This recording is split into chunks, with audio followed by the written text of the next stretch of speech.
So here we have the Teamsters pushback on worker misclassification in Massachusetts, right? Yesterday, the president, Tom Mari at Teamsters 25 and John Mattia, Teamsters State Legislative Director, spoke to Massachusetts lawmakers, these dudes and ladies here, about the employment misclassification ballot initiatives being pushed by big tech companies. Guess who? Of course, Uber and Lyft are trying to make inroads there in Massachusetts, and why they are an attack on workers' rights in Massachusetts and across the nation. So this is a good video for Massachusetts drivers, and really what goes on in Massachusetts really applies to the rest of the nation, right? Because, I mean, they bullied themselves through in California with $200 and something million, buying TV ads, etc. Don't think they're quite making the same type of progress, in Massachusetts. Here are these two dudes. Ready? Are you ready? Are you ready? Good afternoon. Thank you, Chairs, Leader Alice Peach, Senator Friedman, and to the members of the committee for holding this important hearing on an issue that has ramifications far beyond drivers at companies like Uber, Lyft, and Instacart. My name is Thomas Mari. I'm the president of Teamsters Local 25 here in Boston. I'm the Secretary-Treasurer of Joint Council 10, representing all of New England Teamsters. I stand here today representing 12,500 Teamsters across Greater Boston and 53,000 across New England to strongly oppose any ballot initiative that undercuts workers and their employer-employee relationship. Companies like Uber and Lyft can afford to take responsibility for their workers. We cannot allow them to get around our strong worker protections here in Massachusetts that we fought and died for. The ballot initiatives before you today are exactly that, a brazen attempt to sidestep our laws and buy the ability to continue to rip off workers and taxpayers. Misclassification is not some kind of innovation. It's a racket that cheats everyone except the companies. Let me be clear. Misclassification is wage theft, and wage theft via app is still wage theft. As it is, over $1 billion in wages are stolen from Massachusetts workers every year. Uber and Lyft talk about the need for drivers to have flexibility. As someone who negotiates contracts for a living, there's nothing stopping them from allowing their employees to have a flexible and properly classified employees as well. We cannot allow these companies to get away with this false narrative. Here in Massachusetts, we're not going to sit by while these companies and other organizations weaken what unions and workers have fought so hard to achieve. I hope you carry the insight from this hearing into your work and consider them as you develop legislation solutions to this issue discussed. We at the Teamsters ask that you oppose any legislation or ballot initiative that fails to enshrine a misclassified worker status as full employee. This includes bills that may at times have support of some labor movement. Bills like 1099 and S666, which fail to properly grant employees status to workers. It's not a legitimate answer. It's a trap.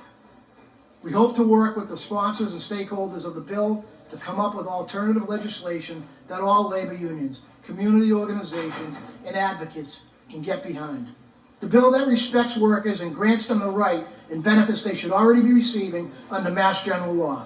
Please don't hesitate to reach out to our team either here in Massachusetts or in Washington, D.C. with any questions as the ballot and legislative process advances. On behalf of the Teamsters who work in each and every district that you represent, I thank you for your time. Good, I have my notes, good morning, but good afternoon, everyone. My name is, thank you to Chairs Peisch, Senator Friedman, and to members of the committee for holding this very important hearing on this issue that has ramifications far beyond this industry and far beyond Massachusetts. I'm here on behalf of our General President, Sean O'Brien, who's former head of Local 25 right here in Boston. He's now General President of the entire International Brotherhood of Teamsters, representing 1.3 million workers across the country. My name is John Mattia. I'm the State Legislative Director for the International based out of Washington, D.C. And in my role, I cover all legislative efforts across the country that we're involved in, both proactive and defensive. And I'm there to serve as an advocate and an assistant to help our local unions push for whether, again, proactive work or defensive work. And we are here to testify against all 6 of the proposed ballot initiatives here, but we'll make it clear that all 6 of these are not created equal as well, as you heard. Companies like Uber, Lyft, Instacart, DoorDash, the companies that are here, have spent literally, as you've heard, hundreds of millions of dollars in an effort to protect and get away with an employment scheme that takes advantage of workers and taxpayers, as well as takes advantage of businesses that are doing the right thing by workers. Every elected official here should be very proud of the state laws that you have in Massachusetts. As someone, again, who works in every single state, unfortunately, this is not the case in most states that I go to. I'm usually not working with the kind of protections that you all have in Massachusetts that you have enshrined into law year after year after year, session after session. This includes what was described earlier, a very strong ABC test here in Massachusetts on what constitutes an independent contractor versus what is an actual employee. And that's what makes what's happening in Massachusetts so disturbing to myself and lawmakers in other parts of the country that are following this issue. So I think it's important to just remind folks, both who are watching and in the audience, on what this ABC test does. So the current ABC test in law, and part of it was hit on earlier, says 3 things that need to be met if somebody is to be considered an independent contractor. That the work that's being done is being done without the direction and the control of the employer. And I think Representative Day specifically, I think, challenges premise that what's happening in these industries right now, that there's a lot of direction and control that is being done by Uber and Lyft that the workers have to follow, to the point where we feel that Uber and Lyft fail A of the ABC test. B of the test is that the work is performed outside of the usual course of the employer's business. We also feel that Uber fails this, that if you think of what the primary course of the employer's business is for Uber and Lyft, we feel that these workers are very much doing what is in the primary course of their business. And then C, that the work is being done by someone who has their own independent business or trade doing that kind of work, that somebody's free to work on multiple platforms in this example.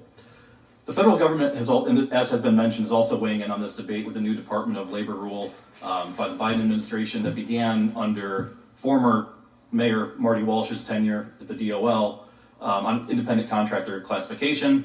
And this new rule seeks to protect workers that are intentionally misclassified in the so-called gig economy. Ballot initiatives, like the ones that you're hearing about today, are designed to get around and circumvent the intent of what you have already put into law in Massachusetts and what your colleagues and predecessors have done. And we know why the companies want to consider these workers independent contractors and not employees. It lets them escape any responsibility that other employers are putting forward and committing to when they hire someone.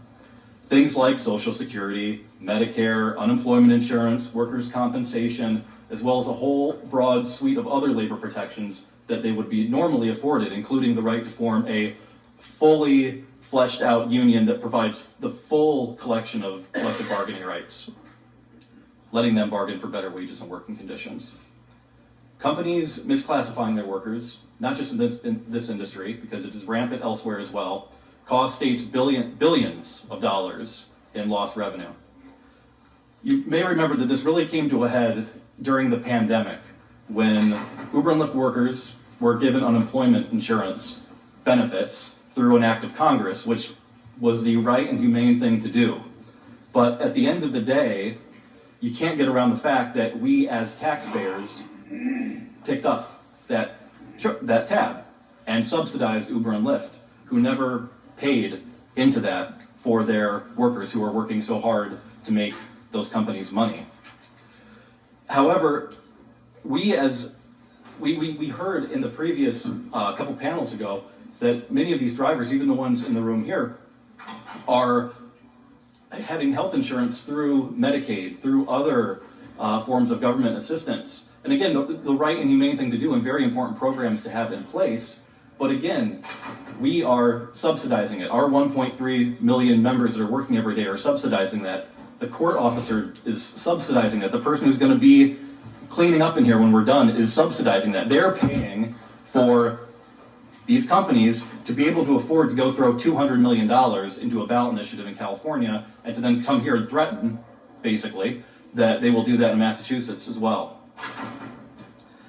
The Teamsters have seen firsthand what allowing a shift in employment models can bring. In the early 1980s, when trucking deregulation was becoming prominent, jobs were lost, families suffered, companies closed, and what once was a very strong middle-class career became a job that's increasingly difficult to find new workers in, especially at non-union facilities. And the International Brotherhood of Teamsters and our General President, again, Boston's own Sean O'Brien, have taken a very, very strong stance on what Uber and Lyft are attempting to do here. It is our position that the traditional employer-employee model of employment be respected, properly enforced, and that any attempts to weaken the model through so-called third-way compromises are to be opposed and only undercut workers' rights in every facet of our economy, not just in this industry. So much does our General President feel strongly about this that when he took office in his current role in May of 2022, there was a initiative attempt that was just mentioned not initiative, my apologies. There was a legislative attempt in Washington State where one of our own Teamster locals was working with the companies on a compromise, a third-way compromise. And our General President very publicly, very loudly came out against that. And it made the national news that the new Teamsters General President was opposing this effort. But I say that, and we want to illustrate that to show you how serious we see this as an organization at the international level. In states where legislation like this has been passed, where ballot initiatives have been passed, there are questions about how these models are used, how drivers are serviced, what the incentives are to join driver organizations that, again, don't have the power under independent contractor status to fully collectively bargain, to actually put a contract in place. And we see it as every state where this either third way or the companies are getting their way through ballot initiatives, we only see that as a stepping stone to further undercut employment status down the road. Again, not just in this industry. We feel that labor and labor union supporters, unfortunately, are fooling ourselves if we think that undercutting traditional employment is the answer to move us toward more worker rights in the future. We should be embracing the strong protections, again, that you have here in Massachusetts. And again, many of you are having similar discussions regarding similar legislation in both in the Senate and the House. And a specific bill was mentioned, House Bill 1099, Senate Bill 666, which is similar to one of the ballot initiatives here that, in our view, provides a third way and which we feel tacitly legitimizes the Uber Lyft model of employment. But we also want to say that we very much look forward to working with elected officials on what other avenues could potentially be to move forward to have legislation that fully respects and reaffirms, or really affirms, what we feel is already the current employee status of these workers and doesn't undercut the employer-employee relationship. Without a doubt, I can say this from experience working in other states, working with lawmakers in other states, that other legislatures, other legislators are watching what is happening in Massachusetts, knowing that if these companies can get away with this in a state like this that has the history and the laws on the books to protect workers, that they can easily get away with it elsewhere. So the eyes of the country are on all of you and your colleagues, and we strongly, strongly encourage you to really look at this issue, to oppose undercutting this traditional employer-employee model that has worked. And we also want to thank you for taking the time to let us testify today and for the invitation. And open to any questions, knowing full well that there's also other labor advocates behind us. So what amazes me is that no one is willing to talk about a hybrid model. It's always one way or the other, right? Trying to enforce the status as an employee or the status as an independent contractor that Uber and Lyft are pushing. Why isn't anyone talking about a hybrid model, right? We're in 2024 right now.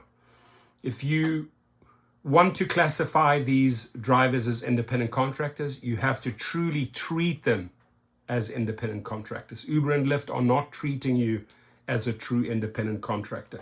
Knowing what other rights, privileges employees have under the employer-employee relationship, there are many of those qualities or strengths that could be incorporated into a independent contractor model.